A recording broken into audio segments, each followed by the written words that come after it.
យើងសោយអាកាសម៉ូដថ្មីនេះរៀងគេឡើងស្អាតហ្មងឥឡូវមកបើកប្រអប់ tester សម្រាប់ឲ្យភ្ញៀវចូលមកហាងក៏អាច test ផ្ទាល់បានណាអានេះជាផលិតផលរបស់ Fast Model A9 គុណភាពល្អតម្លៃសមរម្យហើយមកជាមួយនឹង ANC កាត់សម្លេងរំខានទៀតហើយសម្រាប់ការ activate ANC គឺស្រួលមែនទែនគ្រាន់តែចុចប៊ូតុងលើកាសមួយហើយស្រាប់អញ្ចឹង packaging គេគឺយើងបើកមកគឺយើងទទួលបានខ្សែ2ខ្សែមួយគឺខ្សែ 3.5mm ហើយជាមួយខ្សែមួយទៀតគឺខ្សែ Type C សម្រាប់សារថ្ម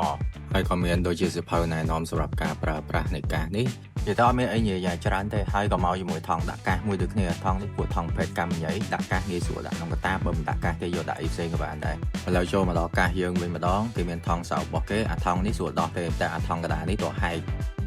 រូបរាងកាសស្រស់ស្អាតខាងលើមានប៊ូតុងសេរីសំឡេងក៏ដូចជាបិទបើក ANC បើកកាសហើយខាងក្រោមមានដូចសាកហើយក៏ដូច 3.5mm រូបរាងស្រស់ស្អាតថ្មកាន់បានយូរបិទ ANC បានដល់55ម៉ោងបើក ANC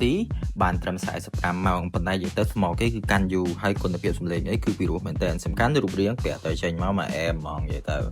អត់ទេនិយាយមែនខ្ញុំស្រឡាញ់រៀងគេមែនរៀងកាសគេស្អាតហ្មងផុសក៏ពាក់បានស្អីក៏ពាក់បាននិយាយទៅស្អាតហ្មង